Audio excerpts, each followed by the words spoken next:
Thank you all for coming. This is a wonderful turnout for what I know is going to be a really stimulating hour of conversation, discussion, debate. My name is Naomi Alboim, and I am here at the Policy School, both a distinguished fellow, I always like saying that. I'm a distinguished fellow and also a professor in the School of Policy Studies. And I'm welcoming you here on behalf of the School of Policy Studies, and delighted that you're all here. I'd like to first acknowledge the Indigenous territory on which we have the privilege of meeting today. The territory Kingston sits on has been the site of human occupation for thousands of years and is the homeland of the Haudenosaunee and the Anishinaabe people.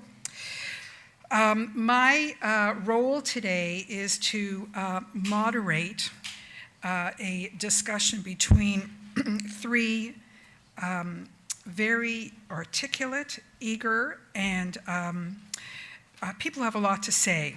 So as I was meeting one of the individuals, who will remain nameless, and I said, I guess I'm going to have to find the inner Peter Mansbridge in me, he said, "Oh, it's more difficult than it looks," which of course made me feel absolutely confident in my upcoming role, but I will do my very best. I'd like to introduce the three panelists before we go any further, and in alphabetical order. We did actually think about this. In alphabetical order. First, to my immediate right, is David Hurley. David Hurley is the principal partner of the Gandalf Group, which is a public affairs and corporate strategy organization. And David has helped enormously people in the corporate sector, people in the labor movement, and certainly premiers and prime ministers in their campaigns and during their administrations. He has been an active commentator for many, many years on the CBC. He was part of the Insiders Group, as were the other two individuals on the panel, and now also is a commentator on a program on radio called The House. He served as Premier Kathleen Monk's campaign co-chair in 2014 and 2018, and he was the national campaign chair for the Liberal Party in 2004 and 2006. He's participated in many other campaigns, both at the national and provincial level. Guess which perspective he is going to bring to the table. Oh, we won't repeat that. The next person sitting anchored right between the two other panelists is Kathleen Munk. Kathleen Munk is also an active commentator on CBC, both radio and television. She's been a communications and campaign strategist for more than 20 years. She's now a principal at Earnscliffe. And she has worked on numerous campaigns in Ontario and Alberta and at the federal level. She also served as a director for communications for Jack Layton when he was the leader of the NDP. Kathleen was one of the founding members, the catalyst, and a founding executive director of the Broadband Institute. And she's a director on Engage Canada project, and she's also a very active volunteer with Equal Voice, an organization that focuses on how to field, nurture, and promote more women candidates at every level of political office in Canada. And last, to my extreme right, but only in positioning, right, Jaime? Jaime and I actually worked together for a short period of time when I was a deputy in the government of Ontario, and Jaime was working in the Premier's office at the time. Jaime is the executive chairman of Navigator. He specializes in, I love this, complex public strategy issues. I'm trying to think of some public policy issues that aren't complex, but he works. Kathleen and I work on. Right. He specializes in the most complex public strategy issues, and he's led a series of election campaigns He is also a guest lecturer at a variety of Rotman School programs at the University of Toronto and at the Ivey Business School at Western. He serves on the boards of many different organizations. He was the inaugural recipient of a Gal's Lifetime Achievement Award for his work to promote equality and human rights issues. And he is also an active commentator on CBC, including the Weekly, the House, the National, and also writes for the Toronto Star. So we have an incredibly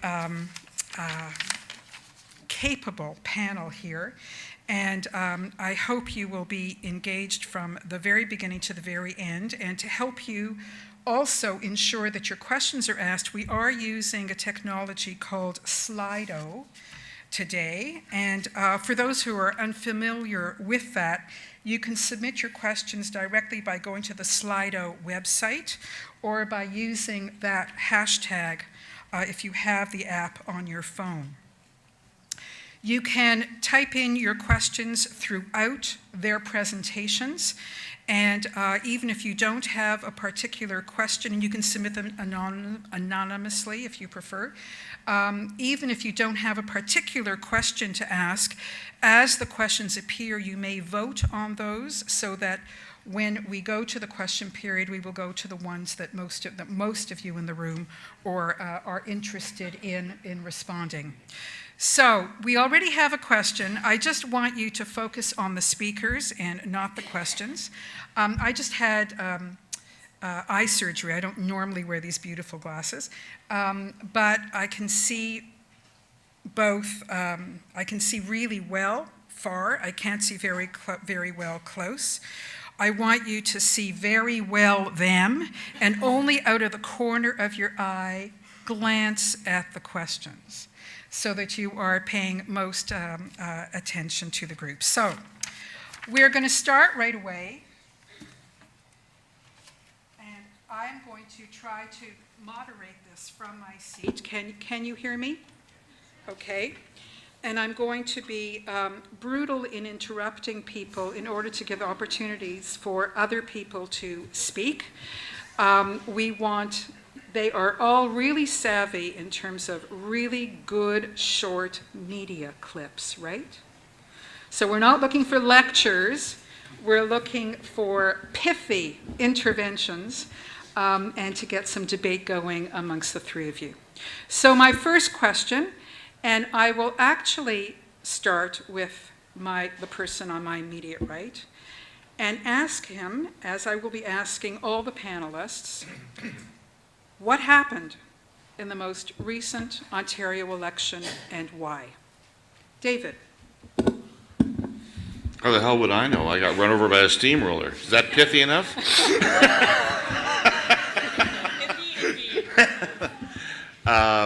I'm sure that we'll get into this in some detail. I think that what happened was that among the electorate there was an implacable desire for change in the government, and combined with an unusually strong antipathy toward the Premier on a personal level, combined to make it the case that people were not interested in anything that the Liberal Party had to say to them about re-election in the campaign. I think that the NDP had a strong chance to win through the middle portion of the campaign, but were unable to close the deal. I actually don't really know what happened at the end because I stopped polling. Things were so bad for us.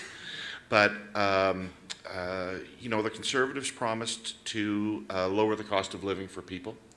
And they did that in a fairly convincing way, and that was enough in this time when people are really feeling strapped financially. That was enough to turn it. Kathleen. I agree with much of what David said. I think there was a massive appetite for change. I think the key difference between 2014 and 2018 elections, where people might have been frustrated with the Liberals in 2014, but there wasn't the same drive for change that there was this time around, and we saw that. And so the campaign manager for the Ontario election, Michael Balagas, actually said, you know, as soon as they realize that it's not, the win is not in the race, they will have these two choices presented to them, and that happened actually much sooner into the electoral cycle than Michael or any of us, frankly, predicted when Horwath kind of came out of the gate pretty strong in that first debate. I think it is based on some of the, you know, the drive for change was based on some of the arrogance of the Liberals in power over the course of 15 years. I'm trying to be nice to David because he asked me to in advance of this.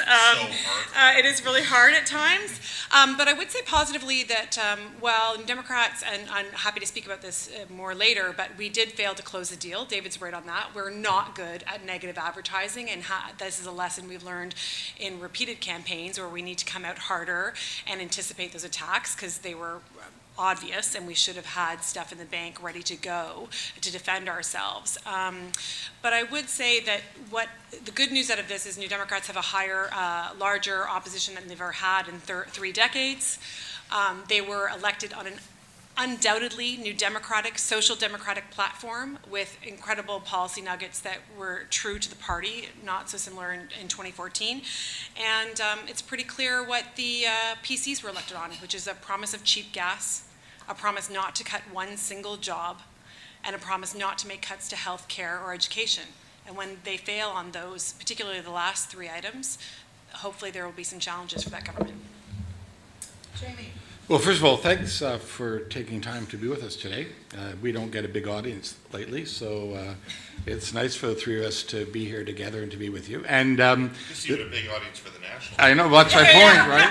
That's my point. Exactly. These days, it'd be big for us. And secondly, I just want to make it clear, I don't speak for the Ford government. I didn't work on the Ford campaign, so my opinions are my own, and you can take with them the extent to which you think they actually coincide with what someone who did work on the campaign might have had to say. I think that what happened is quite simple. It wasn't that the electorate wanted change, it's that the electorate changed, and they changed themselves. Our firm does a study after every election that tries to understand why people made the choices that they did. And it's probably best summarized by a woman in London, Ontario, who said to us in a discussion group, I give her 36 to 40, single mom. She said, you know, I'm a low-income worker. Fancy people say I have precarious work. I'm not really sure what that means. I'm pretty happy with how I'm raising my 2 kids and how we don't have everything, but we have everything we need. But when the PUC bill, that's what they call the hydro bill there, when the PUC bill comes, I leave it on my hall table because I don't want to open it. I'm going to cry because it's going up faster than I have any ability to deal with it. Quit smoking, and I've given up my white wine. And you know, she was the kind of person who had a box of wine in her fridge, right, and had 2 glasses a day, one while she was making dinner and one while she ate dinner. She said, I've given all that up, and there's just nothing more I can do. She's not a conservative voter, not at all. But it's like Mr. Ford was able to do the electoral equivalent of fracking. He went down and then he went across the partisan divide. And while people at one time were very interested in some of the plans Ms. Wynne put on offer to build a more inclusive society, to green the grid, to do some great province-building things, lack of income achievement and whatever has changed their minds. It's very hard to be generous to those coming after you when you're not doing as well as those who came before you. And that lack of elasticity in the family pocketbook, that lack of elasticity in their day-to-day lives meant that, and you know, I mean, Kathleen sort of said it flippantly, but that's real to people. 10 cents off gas is real to people. reducing hydrobill I is agree, it's real. real. He just won't be able to deliver. Exactly. But well, we put that to one side, Yeah, right? yeah. But it's that lack of elasticity in their pocketbooks, I think, which made a very big difference. One thing I can explain, and I'd be interested to hear from David, who, by the way, notwithstanding that things didn't work out this time, is for my money, if I was running for office, I'd have him as my campaign chair, is the unbelievable antipathy towards the Premier herself. And I don't get that. And I don't get where that was coming from. I'd be interested, not that I'm asking questions today, but I would be interested in trying to understand that a little bit better. So I have two follow-up questions. One is Jamie's about why the antipathy to the Premier, number one. And number two, why, if it was the income issues or the economic precarity issues, did they not go with either of the other two parties, given the policy direction of the Liberal Party and given the traditional base and direction of the NDP? So, David? Well, the first one about the antipathy to the Premier's difficult and simple to answer. I think given the demand for change, any leader of the Liberal Party would likely have been unpopular. But her unpopularity was at a different level.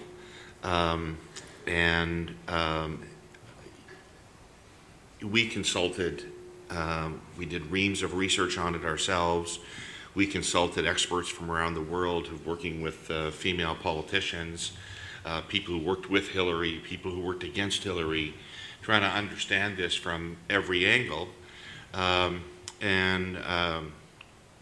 won't label it, but it's just a fact that people have a lot more difficulty with women in positions of power and positions of leadership. They have real problems with women who appear to be ambitious to wield power. They're much less likely to accept the authority of women. So Kathleen Munk came to be seen as a know-it-all and a school marm and all of those kinds of things. This is very strongly and directly gender related, and almost all women in politics feel it, and the higher up in the political process you get, the more you feel it. So that is what I think explains the antipathy toward Kathleen Munk. In terms of why people made the choice that they did, why did they reject a party that was promising to raise the minimum wage, that was doing a basic income pilot, that had fundamentally changed the labor laws to provide precarious workers with more protection, who had made prescription drugs free, all that stuff, which was intended exactly to address that problem. They rejected all that and they went to Ford. And again, we could have a long conversation about this, but I think that one of the great political accomplishments of the right in our society is that they have convinced people who make $60,000 a year that their biggest problem are people on welfare or immigrants, not the system and the people making billions of dollars a year. Kathleen, do you want to add anything to why they did not vote? I mean, the NDP was doing really well and then didn't. Yeah, I think there's a number of factors. I think, we had two campaigns that around E15, so 15 days out from election day, turned really hard on us. And that's their job. That's what they should do. They should have attacked us, and they set their sights on us. And I could pose the question, and I have many, many times to David, that if he actually wanted to choose the people over the party and the best policies, that there could have been an option, a different option, where the Liberals wouldn't have turned so hard against union thugs and the NDP. This is where I'm getting hard on you now. I'll be nicer. So I think that's problematic. But there are many factors. But just to get back to the economic marginalization issue, which is more of an issue of policy, which might apply more to those in the room and might be of more interest. I think the challenge is that the right wing is better at communicating.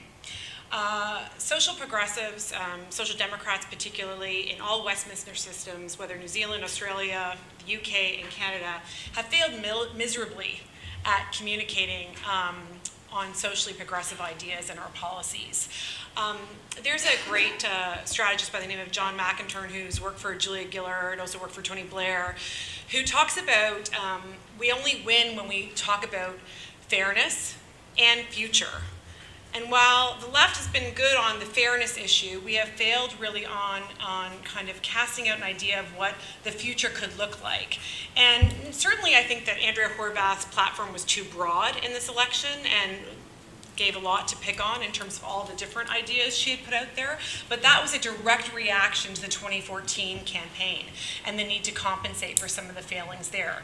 There was a chance that she might not have even been in play as leader or the party for 2018. I think that Doug Ford, I'd close it here by saying that I think really Doug Ford is a symptom of the problem of economic marginalization, not actually the actual problem, and social democrats need to be a lot harder on the actual problem. What does that mean? It means we actually have to address things like tax fairness. It means we actually have to jail people that steal the pensions of Sears workers. We have to put them in jail. We have to do those kind of policies. And unfortunately, for too long, we've had two parties in power that have switched, that have revolved doors, and haven't been hard on that problem and addressed the issue that so many Ontarians are facing, and they do feel crunched. And they have a right to feel crunched because government after government keeps on protecting these guys that thinks it's more important to give money to shareholders, dividend to shareholders, instead of paying people who have paid into a pension for their whole life. So there's my diatribe. I really gave my answer to the first question, which is I think the pendulum in these things swings. And I think there was a time when people were interested in macro policy, the impact on society as a whole, and so on.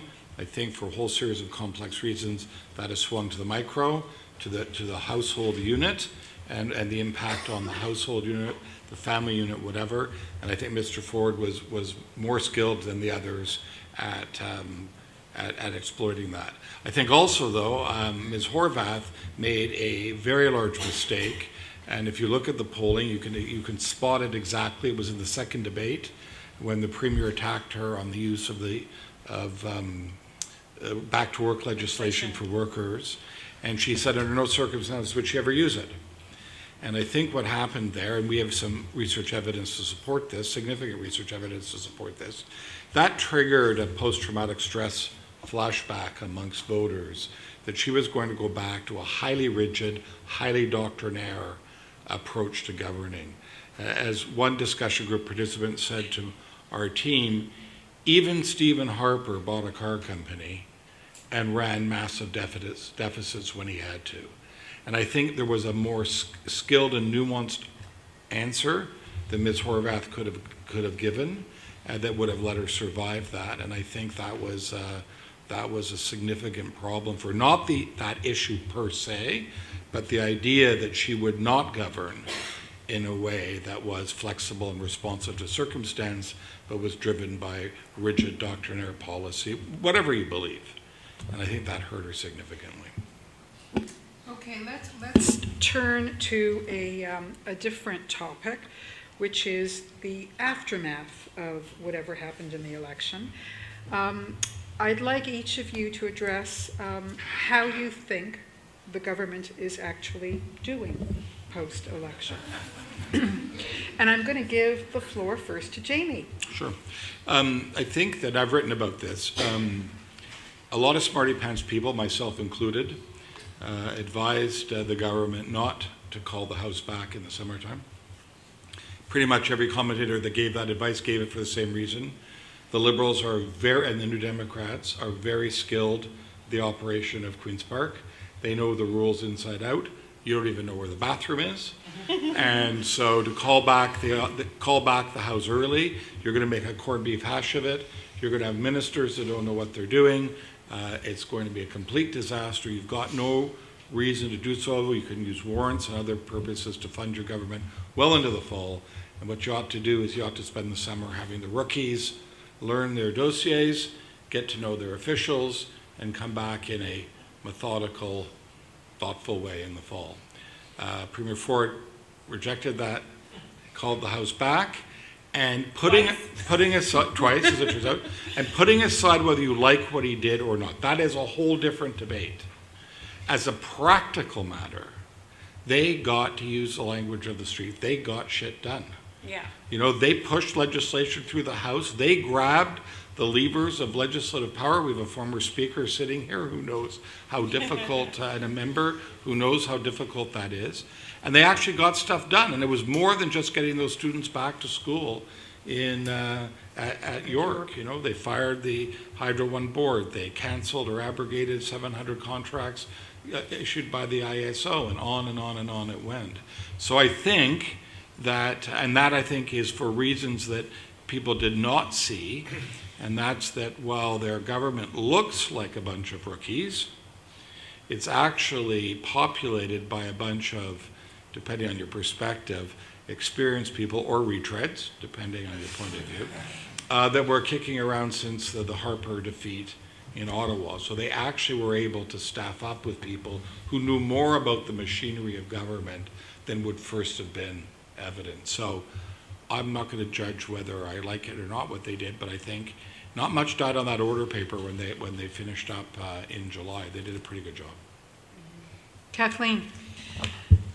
It may surprise you, but just as an observer, I have to agree with much of what Jaime said in terms of just how quickly they were able to get up and running. There are 600 staff positions you need to staff up immediately when you move into Queen's Park, and they've done that relatively efficiently and fastly. They've called back the House, as the Ledge, not once but twice. I don't agree with any of the decisions they've taken in the House, which will come as no surprise to you, but they have been efficient at getting their message out and moving quickly, and I think that's the advice that was given to them. Jaime may know more about this, but I had spoken to a bunch of Harris insiders, and the advice that some of the people were giving to the transition team early on was move quick. We didn't move quick enough. Move quick, move fast, get stuff done in the beginning of the mandate, and that's exactly what they're doing. That said, I would say that they're facing some serious economic headwinds. We'll have to see what the Campbell audit reports, but also we've already seen 2 credit agencies do some downgrading. 4 have expressed concerns about the economy. Going forward, it's not going to be an easy ride. And from the progressive side of the ledger, I would say what we need to do in facing this government is build a sustained and escalating fight against, and actually I think in many ways Ford is making some missteps on that because he's giving some reason for the left or the progressive side of the ledger to actually galvanize, which sometimes can be quite siloed between the women's movement, environmental movement, democracy folks, and they're actually all being galvanized around some of the things that they're doing in terms of cap and trade, but also certainly around what's happening with Toronto and democracy in the municipal council there. So, and that's what, and the labor movement certainly is mobilizing. So building all together, hopefully they can build a sustained and escalating fight.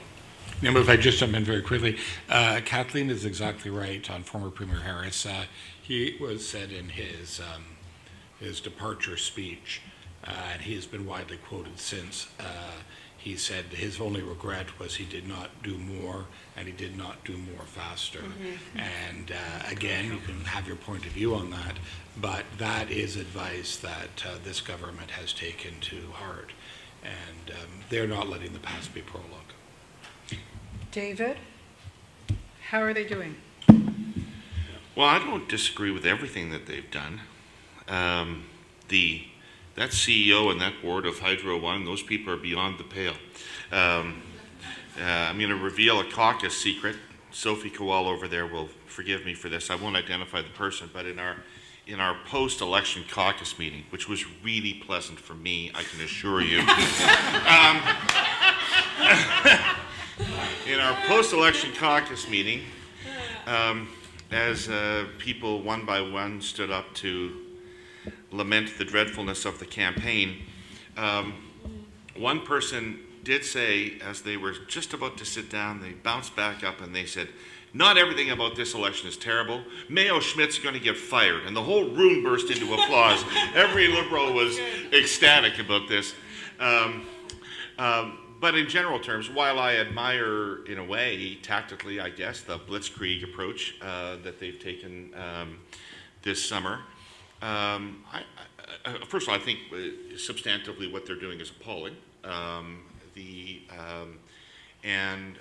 Politically, I'm not sure it's all been terribly wise. I think that when it comes to things like canceling the basic income, which is a small amount of money for the province and isn't going to make any significant difference in the fiscal situation of the province, reinforces a meanness that people might have thought that they had. The business about Toronto City Council reinforces thoughtlessness, an arbitrariness, a capriciousness. I think they're doing things early that are reinforcing the negatives people feared about Ford. And just because you do something early doesn't mean it doesn't haunt you for the whole mandate. We privatized Hydro One early in the mandate, and it was an election issue on the door. I think that in some respects they're setting themselves up well politically. I think that the carbon tax discussion is going to be a difficult one for the federal Liberals in Ontario over the course of the next year, and that will probably be a good foil for Ford. But on balance, I think that they're not behaving in a strategic way unless you think Ford is a strategist, because Ford is driving the government 100%, and the government's agenda 100%. And I don't think he's a strategic person. I don't think there's political strategy behind this. I think he's just out there breaking China. So I'm going to, all of you were strategists. All of you have played roles advising parties or advising governments or being within PMOs or premier's offices. What advice would you give this government now going forward? Yes. What advice would you give the Ford government now going forward? What are their objectives? Well, so your advice would be get some objectives. Sorry, you want to start with me? Sure. Well, I asked the question because it's hard to advise them. What do they want? What do they want to do? I mean, all of my instincts are that they should be more moderate, that they should be more centrist, that they should try to consider the viewpoints of people, that didn't vote for them. But that may not be what they want to do, and that may not be their political strategy at all. We've increasingly seen governments, I would argue more conservative governments than other governments, but we've increasingly seen governments who, it used to be that you had campaigns and people were divided up into liberals and conservatives and New Democrats in the campaign, and then a government would take over and a government understood that its responsibility now was to the entire province. The fact that Mr. Ford repeatedly refers to the 2.3 million people who voted for him as his constituency indicates that he, like a lot of governments, now sees tending to his base as the job of government, in which case you wouldn't necessarily want to do the things that I would advise them to do. But I would just give them this piece of cautionary advice. I don't think 4 years of chaos and disruption will wear well electorally. Kathleen? Yeah, I think they risk appearing with the continued things they're putting in the window, mean, social, basic income, as David has talked about, minimum wage, et cetera, transactional in terms of sex ed and whatever kind of deal was made with Tanya Grenagallon. I think they can appear as being arrogant. They have to be wary of that. This my way of the highway approach in terms of Section 33 is an issue when it clearly wasn't needed, which Jaime may talk about more. I would, back up a little bit from the Harris advice, and when they come back in the fall with a fall economic statement, which I understand is coming sooner rather than later, maybe slow down the policy churn. Jaime? I think they have to bust up a paradigm or a point of view that is beginning to take hold, which David mentioned, and I agree with in its entirety, which is that they've framed honoring the commitment that they have made to their base with excluding governing for anyone else in a way that is not useful for them for the long term. It's not a zero-sum game. And they will be presented with circumstances And they will be presented with issues where they're going to have to make decisions in the best interest of the whole province and of the day. And they may be things that are different than they first intended to do. And that doesn't mean that they're abandoning their base. That doesn't mean that they're cynical and they promised one thing and that they're going to do something else. I do think they have to learn to be generous. I do think they have to govern what we would say in business in an enterprise-wide basis and a government-wide basis. And I think that will mark, as it does every leader, someone who goes from having a good premiership to an excellent premiership. And I think we have to see that take place. I think it will be hard for them, and it will be harder for them than for others because of where they're coming from. But I think they're going to have to make that leap. Harold Macmillan, the British Prime Minister, was not wrong when he said the thing he feared the most in politics was events. He said, events, dear boy, events. We would leave out the dear boy now. We would just say, events, events. And there's no possible way George Bush could have predicted 9/11. There's no possible way people can predict these things that come. And I think particularly for Mr. Ford, things like so-called irregular immigration, safer injection sites, many of these things that are just gripping social problems. He's going to have to change this paradigm that he's gravitating to. So given that we now have 4 years coming of this forward, switch your advisor hats, and what advice would you give to the NDP and the Liberal parties for the next 4 years in Ontario? What do they have to do? Yes, sir. Please. So the NDP has to show the people who voted for them for the first time in a generation that they should stay with them, that they're an effective opposition. They can govern in 2022. They also have to continue to earn the vote and the confidence of the Liberals that did come over to them in this past election. And they really have to crack the nut. We all have to crack the nut of how to speak to, insert the demographic name you want to use, Mr. and Mrs. Front Porch, or Joe and Vicky SUV, whatever you want to call them. We have to figure out a way to talk to these people who are struggling and make them understand that the New Democrats have policies that will work for them. They also have to, on a more tactical level, they need to build a fundraising machine that will work in a post-public funding world, which I am quite convinced the Ford government will cancel soon. And those should be the kind of main priorities. I am more optimistic for the Liberals than I am for the New Democrats. I think the New Democrats should, if I was giving them advice, not that I am, should look to where New Democrat governments have been more successful and what distinguishes the ones that have been more successful than the ones that have prosecuted the kinds of campaigns they've prosecuted here. So I'd be looking out west and the kinds of governments that, in Manitoba, at the moment, in Alberta and British Columbia, what are the attributes that they have to adjust to? Because I do think they have to adjust part of the what they're bringing to put on offer in order to be considered a government. And I don't think they've been able to get over that hump yet. I'm not saying they can't, but I think they have to think about it in a different way, and that's how I do it. I'm not at all discouraged for the Liberals. People that say the Liberals are in a complete disaster, well, I point you to the caucus in Ottawa of the Conservative Party that was once led by Monsieur Charest and Elsie Wayne with their Christmas sweaters. I would point out that Mr. Trudeau was in third place and went from third place to first place in one election.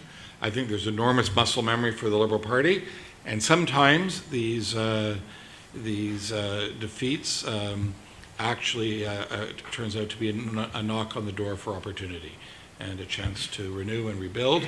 And I think there's enough muscle memory that I wouldn't be so worried for them. There are some structural problems. Losing party status is not a small thing. the fundraising challenges that exist are not small things, but I think there's lots and lots and lots of talent and bench strength, and I think anyone who counts them out or says they should merge with the Democrats or whatever is not on the right direction.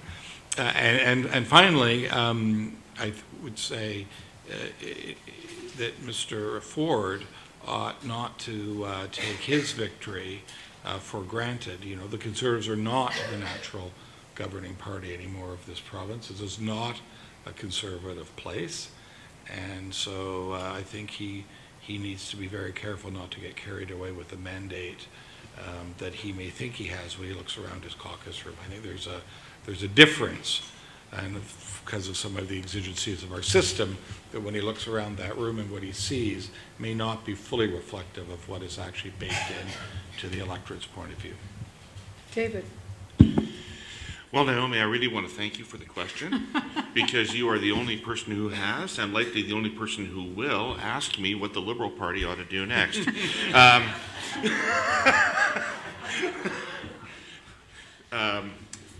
I think that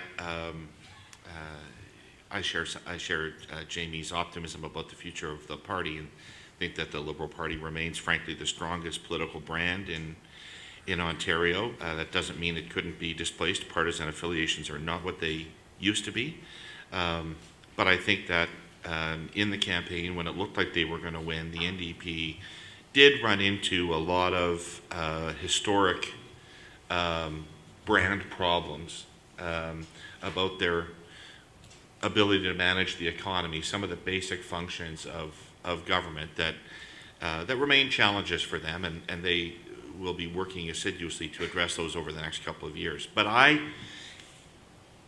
we could talk a long time about the organizational aspects of what would need to happen, about the positioning aspects of what would need to happen, but I'll just say this bluntly. They both need to think really, really hard about leadership. That's obvious in the Liberal Party. Well, let me just start by saying that leadership is growing the driver of voting intention. Years ago, people used to vote primarily on the basis of party, and then the leaders became more important, and you'd say, well, it's some sort of mix of party and leader. Leaders taking over. And so there's no more important decision that the Liberal Party is going to make about its future than who it chooses as its leader. No matter what it does elsewhere, it won't be successful if it makes the wrong choice there. And I say this, I don't have a horse in this race anymore, Kathleen, so I'm just going to say this completely dispassionately. I'm not sure Ms. Horvath can get over the hump of Premier. There's something about her that doesn't connect really well with people when the spotlight is on her. Between elections, she tended to be seen relatively benignly, not a lot of strong negatives about her, not a lot of strong positives about her. In 2014, when the lights came on, she didn't look good to people. And I think she got off to a really strong start in this campaign. She was, without question, the star of the first debate, and that was a big help in giving them initial momentum. I don't think she was nearly as strong in the second debate, and I don't mean substantively. I just mean in terms of personality, persona, demeanor. I think there's something about her that ultimately hasn't really connected with Ontarians yet. And the NDP, I think, are going to have to figure out whether she can figure that out over the next 4 years, or whether the next step requires a different person. Okay, I'm going to move to the last question before we go to the questions. So I'm curious about what you think about the impact that this election in Ontario will have in other provinces and federally. So, Jaime, why don't we start with you?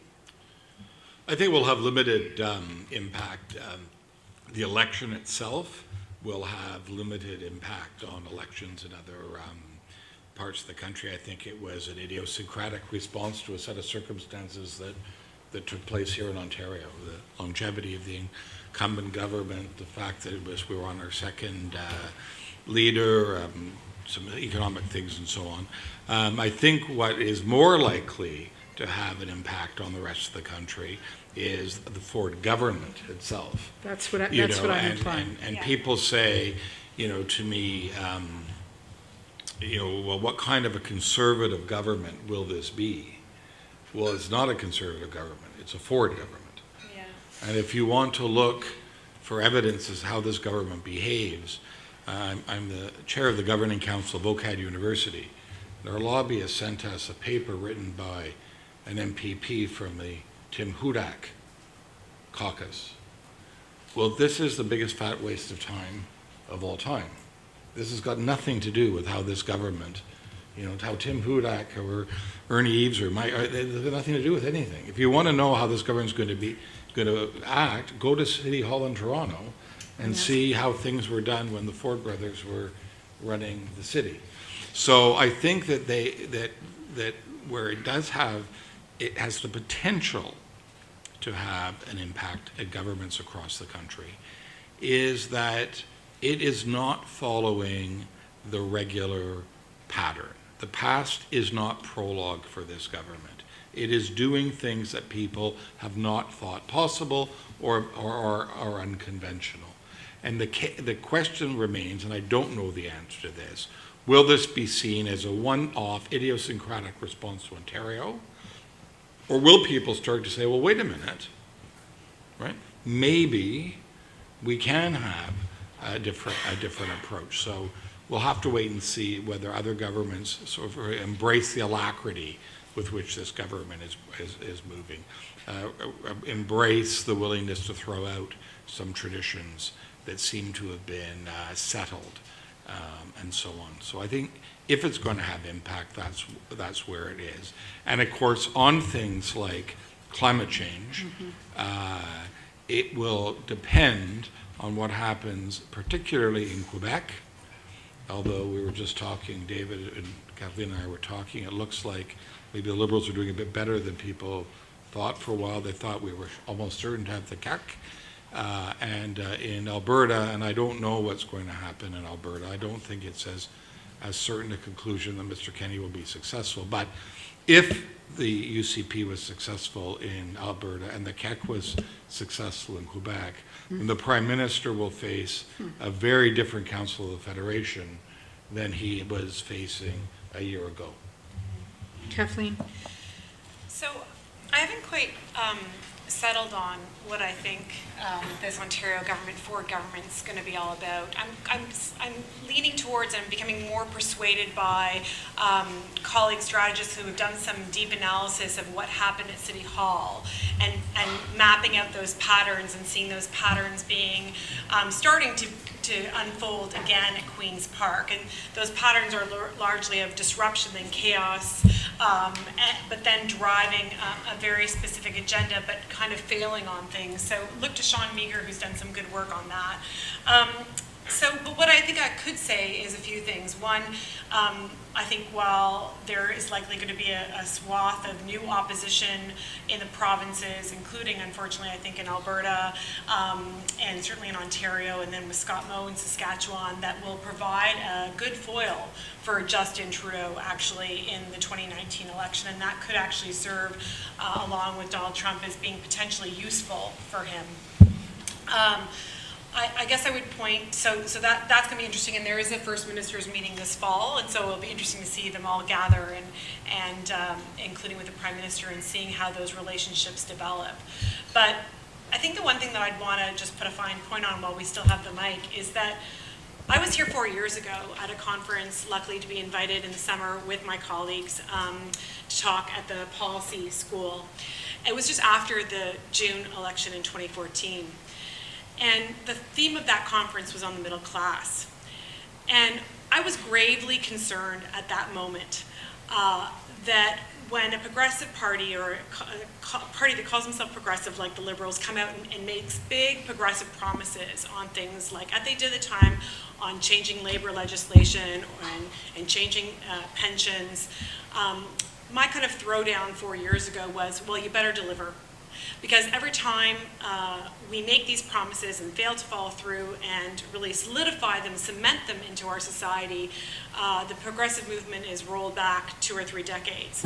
And what we've seen now, frankly, is with what happened in this last election, we're going to see a complete undoing of that labor legislation, and probably a lot worse is what we're going to see over the next few years, including things like possible removal of the RAND formula that the Ford brothers drove through or wanted before at a provincial level. And so I really worry about that kind of, like that is a legacy now. I'm sorry, but that is a legacy of Win, is that we're having a further rollback of these, and it's not a good legacy. And so that's what I'm most concerned about. David. I'll defend Kathleen over drinks. My Kathleen to you over drinks. I think to go back to the mundaneness of the election, I think there were innovations in the Conservative campaign, in the Ford campaign, that I think are going to have an impact on elections around the country. They busted the mold on a few things. There may never be another traditional leaders tour at a provincial level. After the way they ran it, they announced they weren't going to have a media bus to follow them around. They were issuing itineraries on very short notice. They would even do events that they didn't tell people about at all. Nobody'd ever done anything like that before, but I have to say, halfway through the campaign, I was watching and I was saying, why am I spending all this money on a tour? Because we don't seem to be getting any better coverage as a consequence of it than Ford is. I'm not sure that people aren't going to follow their lead on that. He certainly avoided a lot of media scrutiny over the course of the campaign by doing that.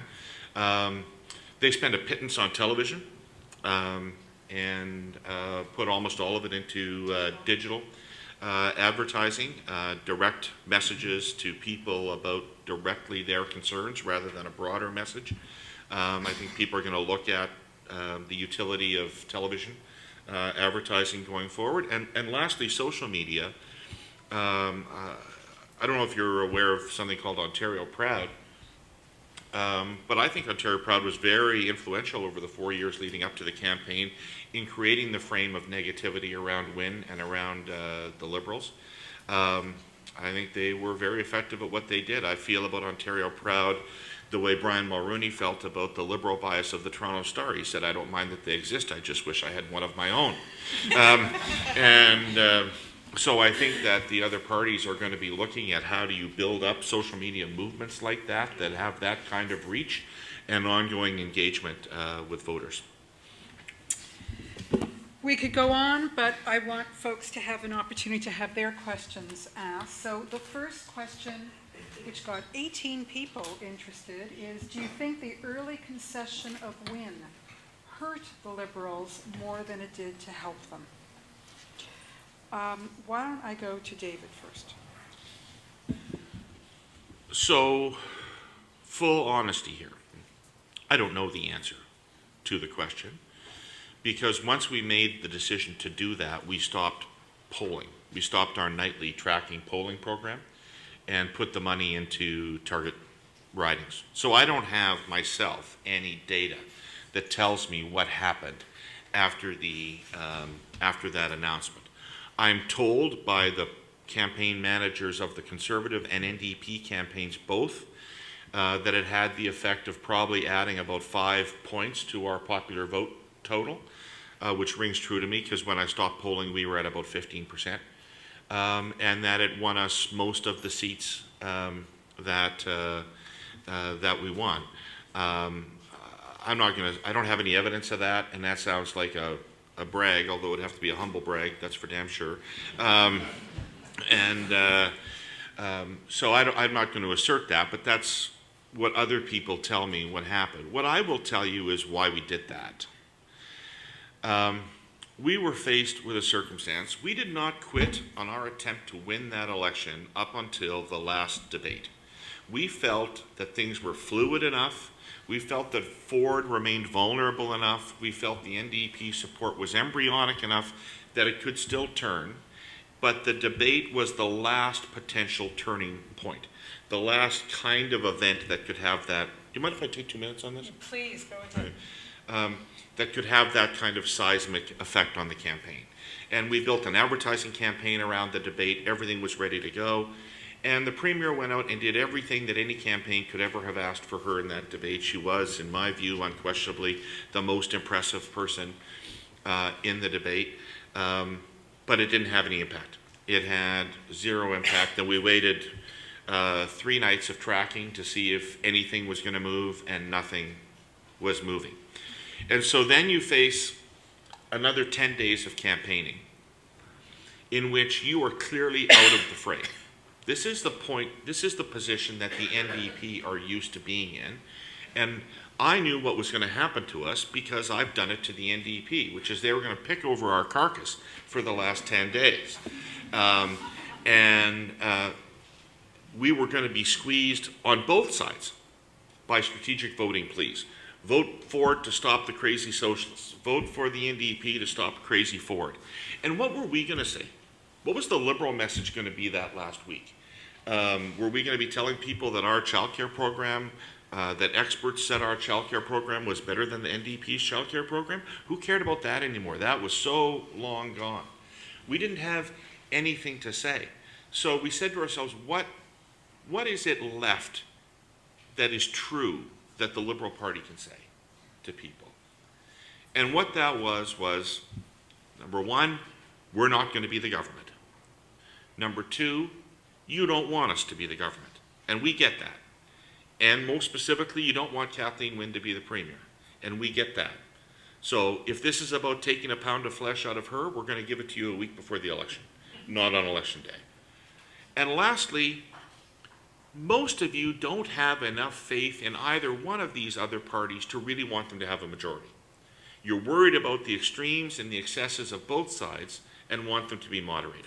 So that's what we attempted to do with the, quotes, concession on the Saturday before the election campaign, which was to lance some of the animosity around the Premier before election day, and to give us something to say offensively about why you ought to vote Liberal, which is elect some Liberals to make sure that there's a balance in the legislature and neither one of these parties gets a majority. Didn't turn out that way, but that's the result that we were hoping for.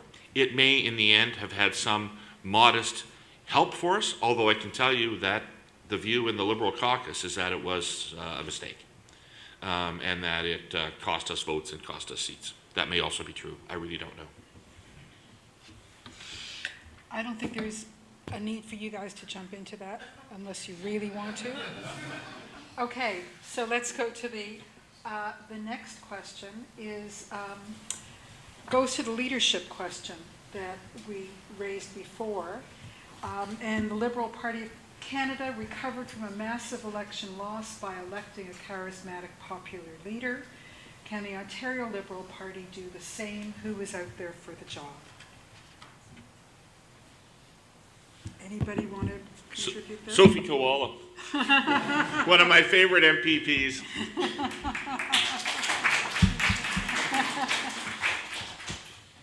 So, Well, I would just say the answer is an unequivocal yes. There's lots and lots and lots of evidence that they can come back. Sure. It's not my expertise to know who, but this idea that they can't is a crazy, arrogant idea and is wrong. For sure they can, 100%. okay, we'll try to get through a couple more. According to today's Advocacy poll, Doug Ford is seen much more unfavorably than Rachel Notley, 47% to 17%. Her imminent defeat is seen as inevitable. Is his? Those numbers can't be right. No, that can't be right. Her negatives are way higher than 17%. Ford's a polarizing figure. Doesn't surprise that he's got negatives like that. He'd also have higher positives than most politicians normally do, because people tend to feel strongly about the Fords one way or the other. But Rachel Notley, in my view, because I'm a fan of hers, through no fault of her own, is I think in very, very significant electoral trouble. partially because she took office at a time when the primary industry of the province was in collapse, and partly because she's facing some of the same anti-female backlash that I talked about with respect to Kathleen Munk.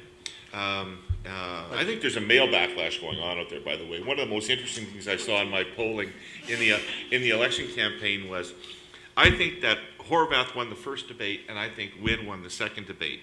But what I know for sure is that Ford lost both debates, and that he was terrible. Absolutely a terrible debater. But it also means nothing if he loses a debate. But among men, here's my point, among men outside of the city of Toronto, his support went up after both debates. It was like these men were out there going, oh, you smart chicks think you're funny kicking him around? Well, I'm doubling down on this guy. So one thing to watch about Rachel Notley, though, is obviously she's had a rough ride, back to that expression about events that she's inherited. But in the consumer marketing world, the most powerful words are new and improved, right? That's what advertisers use all the time to sell their products, new and improved. And in politics, it's on your side. We're fighting for you. And I'll tell you, Rachel Notley is doing one hell of a job for fighting for Albertans right now. Now, maybe banning BC wine doesn't make matter to a hill of beans, but at the end of the day, she's out there slugging away, and she's also laying traps for Jason Kenney and the UCP, particularly around things like the abortion exclusion law, abortion exclusion zones, the bubble law, and so on. And so I think she's in for a fight, but man, when I watch just from afar and see the way she's fighting for her province, it's pretty impressive. Unfortunately, we have run out of time, so I can't get to the other questions, but on your behalf, I think we really should thank these three for their insights and their generosity.